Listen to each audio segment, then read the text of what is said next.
الحمد لله نحمده ونستعينه ونستغفره ونؤمن به ونتوكل عليه ونعوذ بالله من شرور أنفسنا ومن سيئات أعمالنا من يهده الله فلا مضل له ومن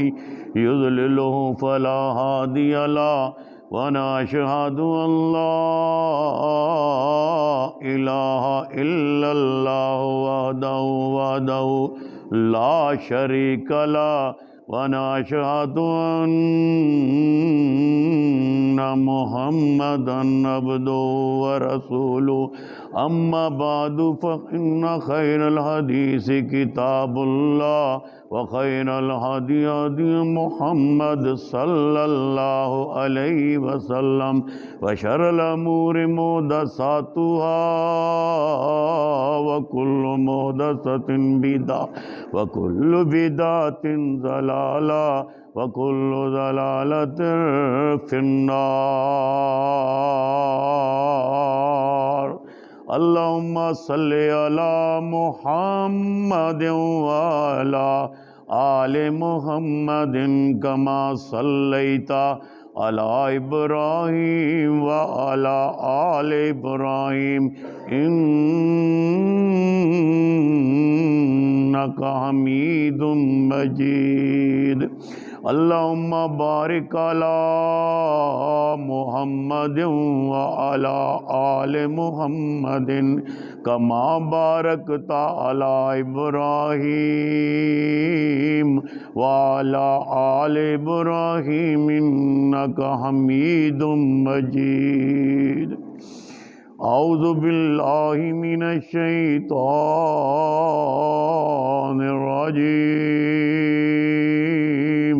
وما ارسلناک الا رحمۃ للعالمین۔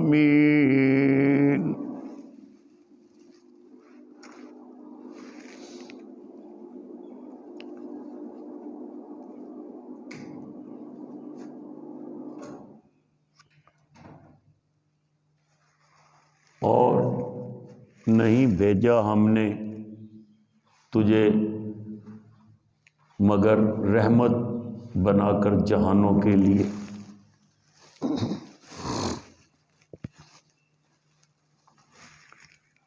نبی پاک صلی اللہ علیہ وآلہ وسلم جب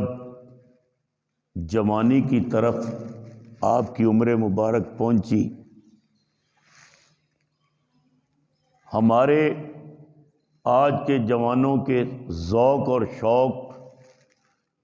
اور میرے نبی پاک صلی اللہ علیہ وآلہ وسلم کا فکر اور تدبر، اس میں میں آج تھوڑا سا بیان کروں گا۔ آج ہمارے بچوں کے ہاتھوں میں یہ موبائل، سوشل میڈیا، فیس بک اور زندگی میں اس کے علاوہ نہ جانے کتنے ایسے کھیل اور تماشے جو ہمارے بچوں میں ذوق اور شوق سے پائے جاتے ہیں۔ نبی پاک صلی اللہ علیہ وآلہ وسلم کی ذات، آپ کو کسی بھی کھیل تماشے سے کوئی لگاؤ نہیں تھا۔ اتنا ضرور ملتا ہے کہ آپ صلی اللہ علیہ وآلہ وسلم نے اپنی نبوت سے پہلے والی زندگی میں بھی اگر کسی سے پوچھا کہ تم نے مجھے کیسا پایا، تو وہ لوگ یہ کہنے پہ مجبور تھے کہ ہم نے آپ کو صادق و امین پایا۔ آپ کی ذات نبوت سے پہلے بھی اور نبوت کے بعد بھی انسانیت کے بھلائی اور انسانیت کے تمام وہ کام جو کہ آپ کی زندگی سے منسوب ملتے ہیں، میں آپ کی نبوت سے پہلے والی زندگی پہ اگر نظر دوڑائیں آپ، تو حضرت خدیجہ رضی اللہ تعالیٰ عنہما کی وہ تسلی اور وہ بات جو آپ نے نبی پاک صلی اللہ علیہ وآلہ وسلم کو پہلے دن جب وحی ہوئی، تو وہی آنے کے بعد آپ گھر تشریف لائے، آپ کا رنگ جو ہے وہ اڑا ہوا تھا اور بڑے پریشان اور گھبرائے ہوئے گھر آئے، حضرت خدیجہ سے فرمانے لگے کہ جلدی مجھے کوئی کمبل اڑا دو، قریب ہے کہ میری جان نہ چلی جائے، مجھے بڑا خوف اور ڈر ہے۔ حضرت خدیجہ رضی اللہ تعالیٰ عنہما نے، آپ کی وہ غمخوار بیوی نے تسلی دیتے ہوئے جو بات کہی ہے، آپ اگر اس پہ غور کر لیں تو آپ کی پوری جوانی کی جو زندگی ہے وہ آپ کے سامنے آ جائے گی، کیونکہ پہلی وحی اور نبوت ملنے کا واقعہ یہ 40 سال کی عمر میں ہو رہا ہے، اور آپ کی جو شادی ہوئی ہے حضرت خدیجہ رضی اللہ تعالیٰ عنہما سے، وہ ہوئی ہے 25 سال کی عمر میں، اور یہ جو زندگی ہے جوانی کی، اس کی ساری ہسٹری ان چند لفظوں میں حضرت خدیجہ رضی اللہ تعالیٰ عنہ نے بیان کی۔ فرماتی ہیں محمد عربی صلی اللہ علیہ وسلم جب گھر میں آئے، بڑے پریشان، بڑے گھبرائے ہوئے، حضرت خدیجہ نے عرض کی، آپ کبھی بھی آپ کو اللہ ضائع نہیں کرے گا، کسی بندے کو بھی آج اگر اپنی زندگی کے متعلق کسی قسم کی فکر لاحق ہو جائے، وہ اپنی پچھلی زندگی پہ ان الفاظ کو مد نظر رکھتے ہوئے ذرا نظر دوڑا لے۔ حضرت خدیجہ رضی اللہ تعالیٰ عنہ نے عرض کی کہ آپ تو ہمیشہ سچ بولنے والے ہیں، آج کے جوانوں اور آج کی جوان بیٹی اور بیٹوں، ذرا اپنی زندگی پہ غور کرو کہ صبح سے لے کر شام تک ہماری زبان سے کتنا سچ نکلتا ہے۔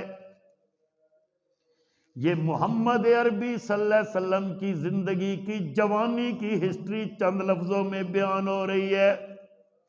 حضرت خدیجہ رضی اللہ تعالی عنہما عرض کرتی ہیں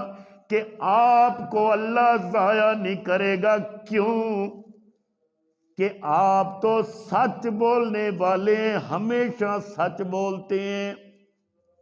اور اس کے علاوہ آپ تو لوگوں کے غم بانٹنے والے ہیں، آپ تو لوگوں کے غم بانٹنے والے ہیں، اور آپ تو لوگوں کا بوجھ اٹھانے والے ہیں، آپ تو لوگوں کو کما کر کھلانے والے ہیں، آپ تو لوگوں کی مدد کرنے والے ہیں۔ آج کے جوانوں ذرا اپنی زندگی پہ غور کرو کہ کوئی جوان ایسا مل جائے جو خود مزدوری کر کے کسی کے گھر میں راشن دینے والا ہو، یا کوئی ایسا جوان مل جائے جو کہ ایک بوڑھا آدمی یا بوڑھی عورت یا کمزور یا کوئی لاغر آدمی وزن نہ اٹھا سکتا، اور اس نے کہا ہو کہ میرے کندھے پہ اپنا وزن رکھ دو اور میں تمہارے گھر تک تمہیں پہنچا کے آتا ہوں، اس لیے اللہ تمہیں ضائع نہیں کرے گا، تم پریشان نہ ہو جاؤ۔ اور غار حرا آپ 8-8 دن ہفتے کا راشن کھانے پینے کا وہ جو زاد راہ ہوتا ہے وہ لے کر حضرت خدیجہ پیک کر کے دیتی، آپ گھر سے نکلتے اور وہیں پہ جا کر بیٹھ جاتے۔ اور فکر کیا تھا؟ آپ سوچا کرتے تھے کہ یہ پہاڑ، یہ چاند اور تارے، یہ آسمان و زمین، یہ سارا کھانے پینے کی سلسلہ، یہ درخت، یہ فصلیں، یہ جانور، یہ جند اور پرند، اس کو بنانے والا کون ہے؟ یہ فکر ہوتی تھی۔ آج ہمارے جوان کو یہ فکر ہے کہ کس طرح سے فلانا سافٹ ویئر اپ ڈیٹ ہو سکتا ہے موبائل میں، یا فلانی جو وہ فیس بک ہے اس کو کیسے چلانا ہے، یا ہمارے ہر وقت سوچ میں ہوگا کہ آج شام کو بلیٹ کی گیم میں نے کوئن پھینک دینی اندر، یا ہمارے جوان کے اور پروگرام پتہ نہیں کتنے کتنے ہوں گے۔ ادھر جوانی میں، پوری جوانی میں سوچ ہی یہ تھی محمد عربی صلی اللہ علیہ وسلم کی کہ یہ آسمان ایسے نہیں بنا ہوا، یہ لات نے نہیں بنایا، یہ عزا نے نہیں بنایا، یہ بتوں کا کام نہیں ہے نا جن کو یہ لوگ پوج رہے ہیں نا، ان کا تو بنانے والا کوئی اور ہے۔ کون ہے جس نے یہ تارے چمکا دیے؟ یہ رات کو تارے کس طرح چمکتے ہیں، یہ چاند کس طرح آتا ہے، یہ کیوں باریک ہو جاتا ہے، یہ کیوں یہ گول ہو جاتا ہے، کیوں یہ آدھا ہو جاتا ہے، یہ سورج جو روشنی دیتا ہے شام کو کہاں چلا جاتا ہے، اس کو کون لے کے آتا ہے، اس کو کون لے کے جاتا ہے؟ محمد کی فکر یہ تھی صلی اللہ علیہ وسلم۔ غار میں جا کر یہ تدبر اور یہ فکر تھی کہ اس معاملے کو سمجھنا چاہتا ہوں، یہ کیا ہے۔ اور جب جبرائیل علیہ السلام تشریف لائے پہلے دن، تو پھر اس کے بعد نبوت ملنے کے بعد آپ غار حرا میں دوبارہ کبھی نہیں گئے۔ یہ بھی ہسٹری ہے۔ جو حاجی لوگ جاتے ہیں نا، یہ غار حرا میں جانا، غار ثور میں جانا کوئی سنت نہیں، یہ ویسے ہی آپ نے جانا ہے کہ محمد عربی صلی اللہ علیہ وسلم یہاں پہ آتے تھے۔ یہ تو آپ تصور میں لے کے جاؤ یہاں سے کہ جی میں وہاں بھی جاؤں گا، یہ ویسے مقام ہے، آپ نے جانا ہے۔ میں غار ثور بھی گیا ہوں، میں غار حرا میں بھی گیا، دونوں مقاموں پہ میں گیا ہوں۔ میں اس جگہ سے بھی گزرا ہوں جہاں وہ تنگ سی جگہ تھی، اب وہ اس کو اوپر سے کاٹ کے نا پتھر کو اس کا راستہ تھوڑا سا بڑھایا ہے۔ پہلے وہ اتنا راستہ تھا کہ آدمی صرف لیٹ کے یوں بڑا مشکل سے اندر داخل ہوتا غار ثور میں۔ اور غار حرا میں بھی ایسا ہی ہے، کوئی اتنا بڑا پتھر پڑا ہے اس کے قریب سے بڑی مشکل سے اندر بندہ جاتا ہے یا اس کے اوپر سے جاتا ہے۔ تو وہ راستے ایسے ہیں۔ بہرحال ان کا تذکرہ ویسے ہی آ گیا۔ نبی پاک صلی اللہ علیہ وسلم کو جب ایسی تسلی ملی، میرے نبی پاک صلی اللہ علیہ وسلم نے حضرت خدیجہ رضی اللہ تعالیٰ عنہ کی دی ہوئی تسلی پر دل مطمئن ہوا اور کمبل اوڑھ کر آپ لیٹ گئے۔ میرے نبی پاک صلی اللہ علیہ وسلم نے نبوت سے پہلے اپنے اخلاق کا، اپنے کردار کا ایسا مظاہرہ کیا کہ وہ لوگ جو گالیاں دینے والے تھے، ایک دوسرے کو ڈاکو، ایک دوسرے کو لوٹنے والے تھے، ان لوگوں کو بھی اگر پوچھا گیا تو انہوں نے کہا محمد تمہارے زبان پر اور تمہارے کردار پر کسی کو کوئی شک نہیں۔ پوری زندگی پیچھے والی نبوت سے پہلے، اور آج نبوت ملی ہے تو پھر بھی یہ نبی پاک صلی اللہ علیہ وسلم کی زندگی نبوت والی ایسی مثال ہے کہ آپ اس کو ذرا غور سے دیکھیں۔ چند باتیں ہی کر سکیں گے،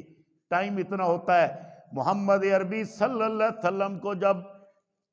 اللہ کا پیغام ملا کہ تم جاؤ اور تبلیغ کرو اور شروع اپنے گھر سے کرو، نبی پاک صلی اللہ علیہ وسلم ایک ٹیلے پہ پہاڑ پہ کھڑے ہوئے، چھوٹی پہاڑی ہے، آپ نے فرمایا سب جمع ہو جاؤ، یہ بتاؤ اگر میں تمہیں کہوں اس کے پیچھے ایک لشکر ہے جو تم پہ حملہ کرنے والا ہے تو کیا تم یقین کر لو گے؟ سب نے ایک زبان ہو کر کہا کہ تم نے کبھی جھوٹ نہیں بولا، آپ نے کبھی جھوٹ نہیں بولا، ہم کہتے ہیں کہ آپ جھوٹے نہیں، ہم یقین کر لیں گے کہ اس پہاڑی کے پیچھے کو حملہ آور ہے جو ہم پہ حملہ کرنے والا ہے۔ فرمایا اگر تم مجھے کہتے ہو کہ میں نے کبھی جھوٹ نہیں بولا تو یہ سچ بات میں کہنے لگا ہوں، سنو لوگو، ایک اللہ ہے، اس کے علاوہ کوئی معبود نہیں۔ آج بھی پورا جہان ٹول کے دیکھ لو، رولا یہی ہے، جو کہتا ہے کہ اللہ ایک ہے اس کے علاوہ کوئی عبادت کے لائق نہیں، اسی کے دشمن ہیں لوگ۔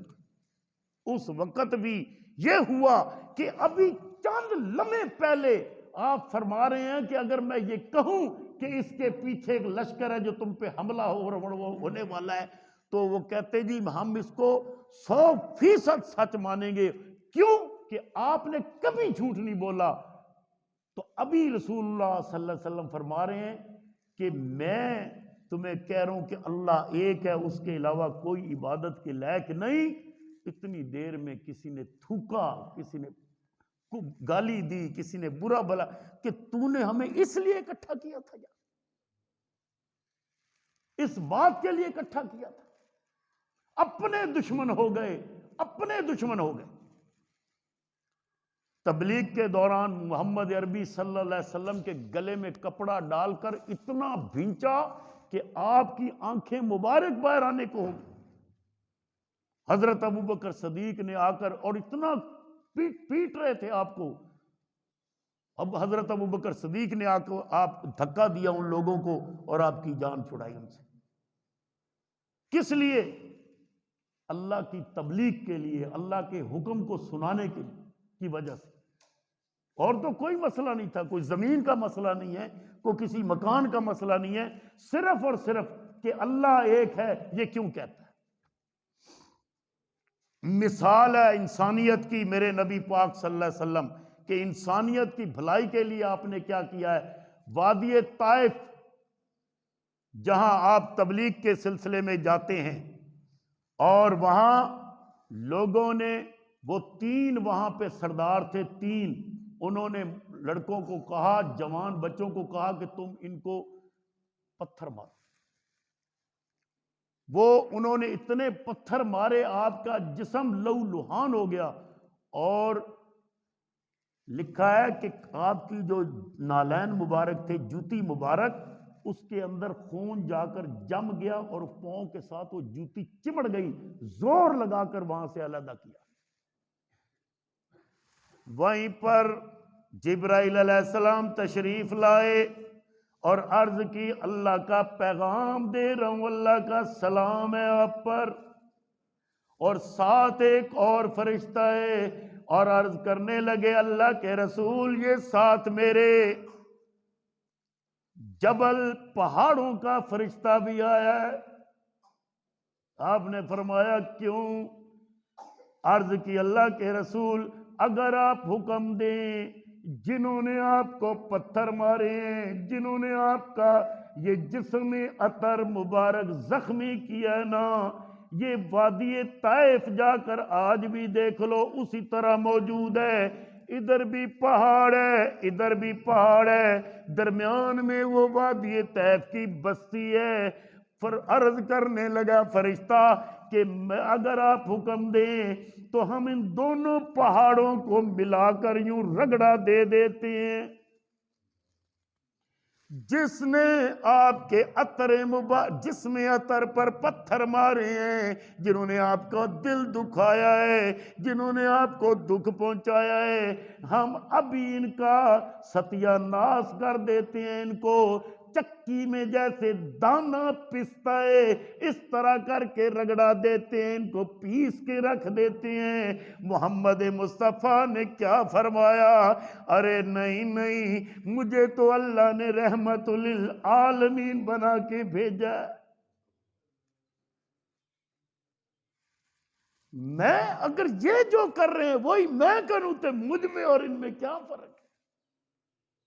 یہ مجھے مٹانا چاہتے ہیں، ختم کرنا چاہتے ہیں، اور یہی کام میں کر دوں تو ان میں اور میرے میں فرق کیا ہے؟ میں امید کرتا ہوں آج نہیں، ان کے آنے والی نسلوں میں کوئی نہ کوئی ضرور اللہ پہ اور مجھ پہ ایمان لائے گا۔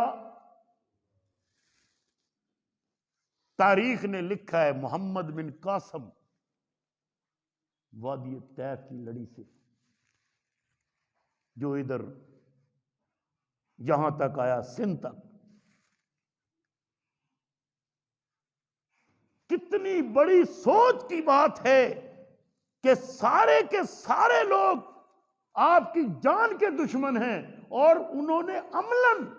لوگ بچوں کو کہا کہ پتھر مار مار کے اس کو نکالو اور بھگاؤ، پورا جسم لہو لہان ہے، اس کے باوجود فرشتہ عرض کرتا ہے کہ اگر حکم کرے تو میں ایسے کر دوں۔ آپ نے فرمایا نہیں، کوئی تو کوئی ان میں سے ہدایت اللہ دے دے گا کسی کو۔ آؤ دوسرا واقعہ سنو، جنگ احد ہے۔ جنگ احد میں آپ صلی اللہ علیہ وسلم کی طرف ایک پتھر آیا، کافر نے پتھر مارا، آپ کی ذرا کو لگتا ہوا آپ کے چہرے پہ لگا، آپ کے دندان مبارک شہید ہو گئے، پورے منہ سے خون جاری ہے، کلے سے خون نکل رہا ہے، زنجیر کلے کے اندر تک ایسے فکس ہو گئے اور لوہا چبھ گیا۔ ایک صحابی آیا، اس کا نام حضرت ابو سعید خدری رضی اللہ تعالیٰ عنہ کے والد ہیں، وہ آئے، آ کر انہوں نے اپنے دانتوں سے اس کو نکالنے کی کوشش کی۔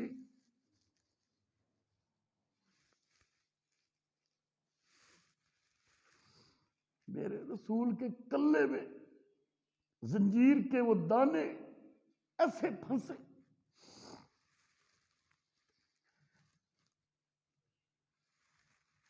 جب اس صحابی نے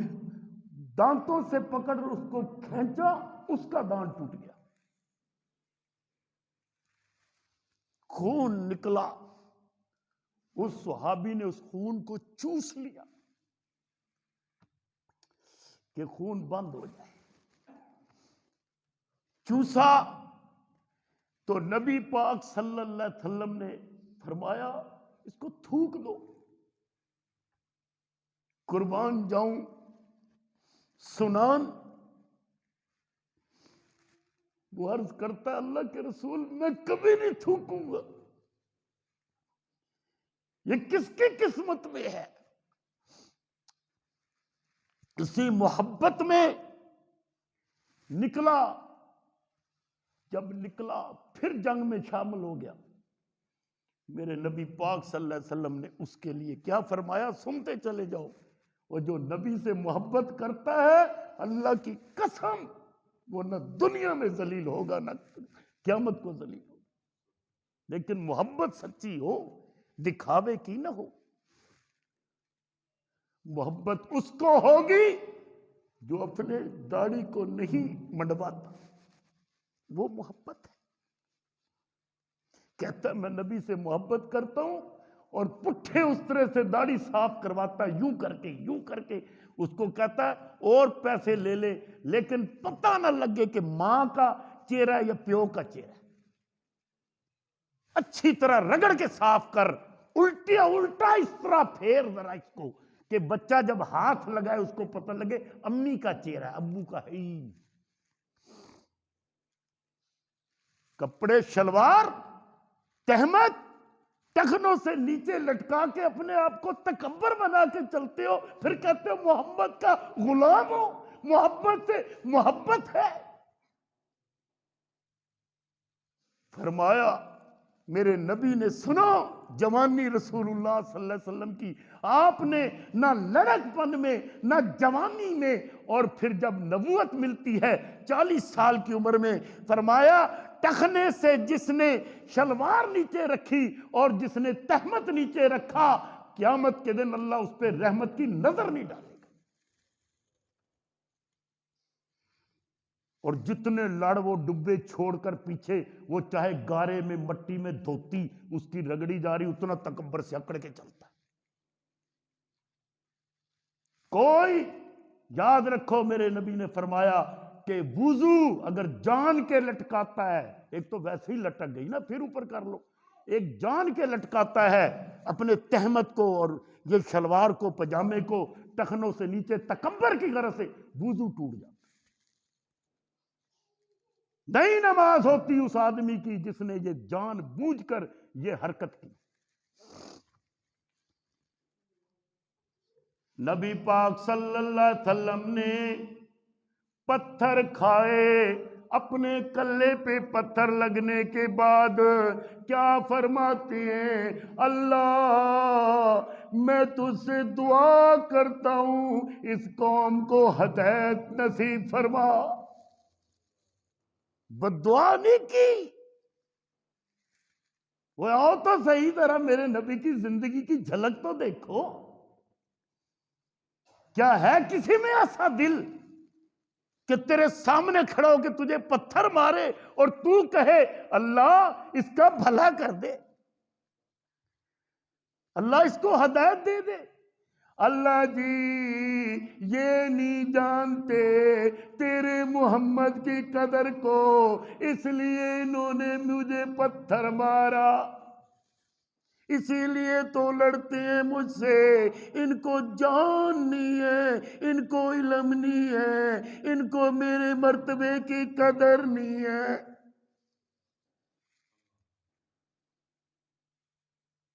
آؤ تیسری بات سنو، 10,000 کا لشکر محمد عربی صلی اللہ علیہ وسلم کے ساتھ ہے، 10,000، اور کبھی 313 کے ساتھ ہزاروں سے ٹکرا گئے، اور آج 10,000، وہ 10,000 کون؟ جو نبی پہ جان دینے کے لیے قربان کرنے کے لیے تیار ہے۔ نبی پاک صلی اللہ علیہ وسلم کی طرف ایک کوئی کنکر بھی نہ آنے دے، جیسے حضرت طلحہ رضی اللہ تعالیٰ عنہ کے متعلق نبی پاک صلی اللہ علیہ وسلم فرمایا سب سے اچھا تیر انداز یہ ہے، جو تیر پاس سے گزرتے نبی پاک فرماتے تیر چھوڑ جاؤ ادھر، یہ طلحہ چلائے گا۔ جب تیر چلتا میرے نبی اوپر ہو کر دیکھنے لگتے، حضرت طلحہ عرض کرتے اللہ کے رسول اپنا چہرہ انور نیچے کر لو، سر مبارک نیچے کر لو، میں چاہتا ہوں اگر کوئی تیر آ جائے میرے سینے پہ لگے آپ کے جسم کو نہ ٹچ ہو۔ یہ لوگ تھے۔ فتح مکہ 10,000 کا لشکر محمد عربی صلی اللہ علیہ وسلم کے پیچھے، اور تمام کے تمام آپ پر جان قربان کرنے والے لوگ، صحابی رسول۔ آپ آئے، مکے والے سارے یوں ہاتھ باندھ کے کھڑے، ابو جہل کا بیٹا اکرمہ بھاگ گیا کہ آج نہیں بچتا، کیونکہ ہمارے گھر نے محمد عربی صلی اللہ علیہ وسلم سے بڑے ظلم کیے، اور تمام کے تمام کافروں نے جو صحابہ کے ساتھ ظلم کیے، ایک ایک ظلم کو بیان کرنے کے لیے ایک ایک جمعہ چاہیے، ایک ایک صحابی نے جو ظلم برداشت کیے۔ لیکن آج 10,000 کے لشکر ہے، اور محمد عربی صلی اللہ علیہ وسلم نے آ کر پوچھا بتاؤ تمہارے ساتھ کیا سلوک کروں؟ مکے والوں نے کیا جواب دیا؟ کہنے لگے ہم امید کرتے ہیں کہ یوسف علیہ السلام کے بھائیوں نے ان کے ساتھ جو کیا، یوسف علیہ السلام نے بدلے میں جو ان کے ساتھ کیا، ہم ویسے بدلے کی امید رکھتے ہیں۔ نبی پاک صلی اللہ علیہ وسلم نے فرمایا میرے ساتھ آج طاقت بھی موجود ہے، میں تمہیں قلعہ قلم کر سکتا ہوں، تمہارے گھروں کو تباہ کر سکتا ہوں۔ عرب کے دستور میں یہ بات موجود تھی کہ اگر کسی پہ قبضہ کر لیا کرتے،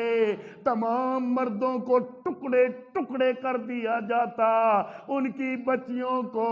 ان کی عورتوں کو لونڈیاں بنا لیا جاتا، ان کے بچوں کو غلام بنا کر بیچ دیا جاتا، حتیٰ کہ ان کے سانس لینے والے تمام قسم کے جانوروں کو بھی ٹکڑے ٹکڑے کر دیتے تھے۔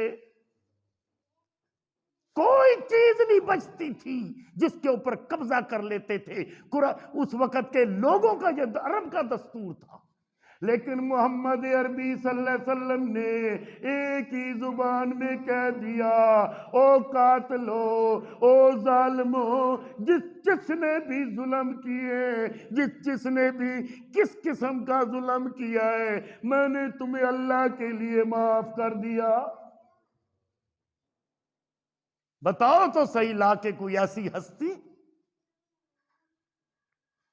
اللہ اکبر کبیرہ۔ اللہ اکرمہ کشتی میں بیٹھ کر فرار ہوا، ابو جہل کا بیٹا ہے۔ جب کشتی کو پانی کے اندر بھنور میں نے گھیر لیا تو تمام کے تمام کافر جو بیچ میں بیٹھے تھے بڑے بڑے، وہ کہنے لگے محمد کے رب کو پکارو نہیں تو بچتے نہیں ہو آج۔ اس نے سوچا کہ یہ کیا، خشکی میں تو تم لات ملات عزا کو پکارتے ہو، یہاں محمد کے رب کو پکار رہے ہو۔ انہوں نے کہا سن اکرما، یہ بات تیری سمجھ میں نہیں آنے لگی، بات یہ ہے کہ یہ اللہ جو محمد کا رب ہے، ان تمام بھنوروں سے نکالنے والا صرف وہ ہے۔ اکرما نے کہا او پاگلو، او بے عقلو، اگر یہاں پہ بھی محمد کا رب کام آنے والا ہے تو پھر خشکی پہ بھی محمد کا رب ہی کام آئے گا۔ ذہن بدلا، نکلا، باہر پہنچا، آ کے محمد عربی صلی اللہ علیہ وسلم کے قدموں میں آ گیا اور اللہ کے رسول صلی اللہ علیہ وسلم نے اس کو بھی معاف کر دیا۔ آج کے لوگوں، آج کے بچوں سنو، محمد عربی کے لباس کی نقل کر لو۔ میرے نبی پاک صلی اللہ علیہ وسلم نے جوانی میں جو لباس پہنا، سادہ لباس، میرے نبی پاک صلی اللہ علیہ وسلم کا لباس کے متعلق میں حدیثوں میں موجود ہے، آپ کی چال بھی جوانی والی حدیث میں موجود ہے۔ آپ چلتے تھے، سینہ بار کو ہوا کرتا تھا، گردن جھکی ہوئی ہوا کرتی تھی، جوانی کے قدموں کی حدیث موجود ہے۔ فرمایا میرے نبی پاک صلی اللہ علیہ وسلم چلتے، زمین ہموار ہوتی لیکن چلتے ایسے تھے جیسے کوئی پہاڑ پر چڑھا جا رہا ہے۔ میرے نبی پاک صلی اللہ علیہ وسلم نے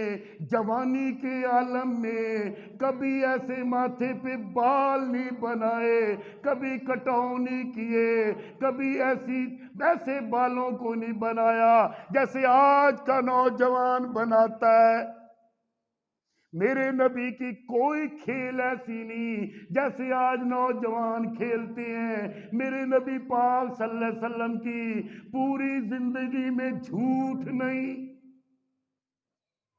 او جوانوں، او بیٹیوں، او بیٹو، میرے نبی کی اگر محبت میں ہو، محبت کرنا چاہتے ہو، جھوٹ چھوڑ دو۔ میرے نبی پاک صلی اللہ علیہ وسلم نے زندگی میں کبھی غیبت نہیں کی۔ غیبت چھوڑ دو، پوری زندگی آپ کی غیبت سے پاک ہے، جھوٹ سے پاک ہے، گناہوں سے پاک ہے۔ میں مانتا ہوں ہم محمد عربی صلی اللہ علیہ وسلم جیسے نہیں بن سکتے، لیکن فرمایا نقل اتارنا تمہارا کام ہے، اگر کمی بیشی رہ گئی میں اللہ رحمان ہوں، تمہیں معاف کر دوں گا۔ لیکن اپنا حلیہ تو محمد جیسا بنا لو۔ آپ صلی اللہ علیہ وسلم نے جوانی میں بھی شادی جیسے کی، حضرت خدیجہ رضی اللہ تعالیٰ عنہا نے آپ کے ساتھ جو نکاح کا معاملہ آپ خود بھیجا سنیا، حضرت خدیجہ نے بھیجا، آپ کی صرف ایمانداری دیکھ کر ایک دفعہ میسرہ آپ کا غلام ہے جو محمد عربی کے ساتھ گیا، واپس آتا ہے، آ کر بیان کرتا ہے، حضرت خدیجہ سے عرض کرتا ہے غلام میں نے آج تک اتنا ایماندار آدمی نہیں دیکھا۔ غلاموں کی زبان پر جوانی کا عالم ہے، لیکن کوئی بے ایمانی نہیں، کوئی دغا نہیں، کوئی کسی قسم کا دھوکہ فراڈ نہیں۔ اگر محبت کرتے ہو محمد مصطفیٰ صلی اللہ علیہ وسلم سے تو ڈھونڈو ان کی زندگی کے کمالات ڈھونڈو۔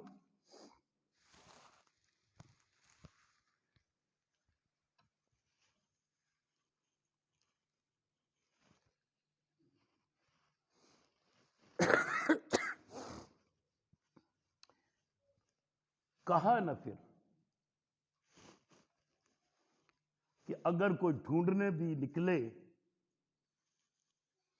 تو آپ جیسا تو علیحدہ ہے، آپ کی کمال جیسا بھی نہ ملے گا۔ رب دے حبیب دی مثال کوئی نہ، آمنہ دے لال جیا لال کوئی نہ،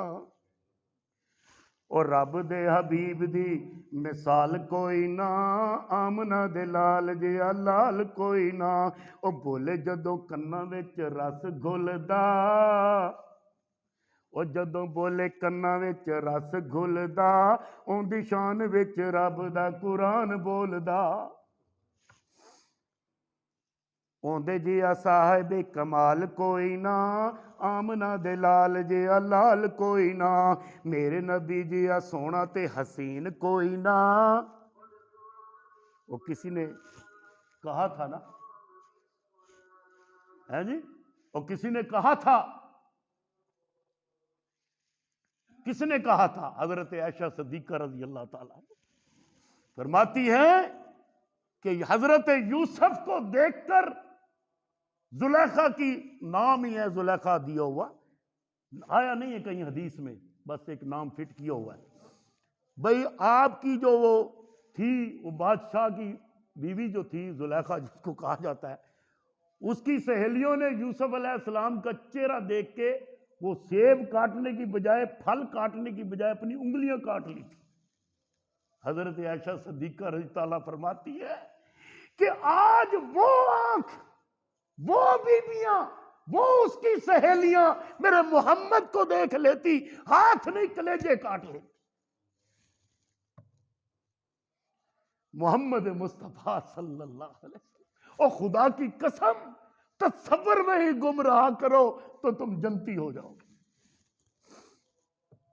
کیا حسین میرے رب نے میرے محمد عربی کو بنایا ہے۔ آپ کی تصور، زلفوں کے تصور میں گم رہا کرو، آپ کی آنکھوں مبارک کے تصور میں گم رہا کرو، آپ کے جسم اثر کے تصور میں گم رہا کرو، آپ کی تمام سنتوں کے تصور میں گم رہا کرو، اسی میں زندگی گزار دو، جنت میں چلے جاؤ گے۔ محبت سے، پیار سے محمد عربی صلی اللہ علیہ وسلم کا اپنے دل میں خیال رکھا کرو۔ جب محمد کا خیال تمہارے دل میں رہے گا تو گناہوں سے بچ جاؤ گے کہ میرے نبی نے اس سے منع کیا، میں نے نہیں کرنا۔ اللہ اکبر۔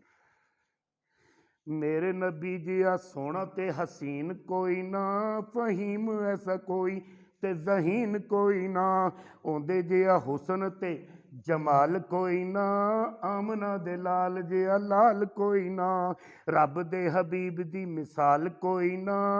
آمنہ دے لال جیا لال کوئی نہ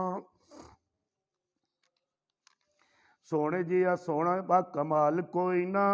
آمنہ دے لال جیا لال کوئی نہ آپ جیا صاحب ایمان کوئی نہ سونے جئی مٹھڑی زبان کوئی نہ مدنی جئی ٹور تے چال ڈھال کوئی نہ آمنہ دے لال جیا لال کوئی نہ اوندے ہنجواں دی دستور مثال کوئی نہ آمنہ دے لال جیا لال کوئی نہ اگر مثال تم ڈھونڈنا چاہو تو نہیں ملے گی۔ محمد عربی صلی اللہ علیہ وسلم کی جوانی پوری کی پوری، یہ آج جوانوں کو شوق ہونا چاہیے کہ میرے نبی پاک صلی اللہ علیہ وسلم نے کس طرح جوانی گزاری ہے اور آپ کی کیا آپ کی سنتیں ہیں۔ آج اگر تم اس بات کو ڈھونڈنے نکلو تو ہر چیز موجود ہے حدیث میں، علماء کے پاس بیٹھا کرو۔ ابھی ڈاکٹر صاحب بتا رہے تھے مجھے کہ قاری صاحب یہاں آ گئے ہیں، ماشاءاللہ بڑے عالم ہیں، اور جس ہستی کے وہ شاگرد ہیں وہ ماشاءاللہ ماشاءاللہ اہل حدیث جماعت، اور ہمارے لیے بڑا فخر ہے پاکستان میں، سید سبطین شاہ صاحب ان کے وہ شاگرد ہیں۔ ان کے پاس بیٹھا کرو، محفل لگایا کرو، مغرب کے بعد عشاء کے بعد 5 منٹ ان کے پاس بیٹھ جاؤ تو مسائل ڈھونڈا کرو، پوچھا کرو علماء سے اور قاریوں سے، علم والے لوگوں سے، زندگی بن جائے گی۔ اور ڈھونڈو میرے نبی پاک صلی اللہ علیہ وسلم نے اب یہ پانی جو ہے نا، پانی یہ پینے کے لیے کیا کیا فرمایا میرے نبی پاک صلی اللہ علیہ وسلم نے، یہ تمام سنت کے موضوع میں آتا ہے، پھر انشاءاللہ بیان کروں گا۔ کھانا کیسے کھایا، اٹھے کیسے، بیٹھے کیسے، آپ لیٹے کیسے، آپ سوئے کیسے، آپ نے ساری زندگی کیسے۔ اب یہ جتنی ہماری جوانی کے ہمارے کام ہیں، یہ مطابقت کرنی چاہیے محمد عربی صلی اللہ علیہ وسلم کی جوانی کے ساتھ، تو پھر ہی ہماری زندگی جو ہے دنیا میں بھی اور آخرت میں کامیاب ہوگی۔ اللہ مجھے اور آپ کو عمل کی توفیق عطا فرمائے اور نبی پاک صلی اللہ علیہ وسلم کی تمام سنتوں پہ عمل کرنے کی کوشش عطا فرمائے۔ وآخر دعوانا الحمدللہ۔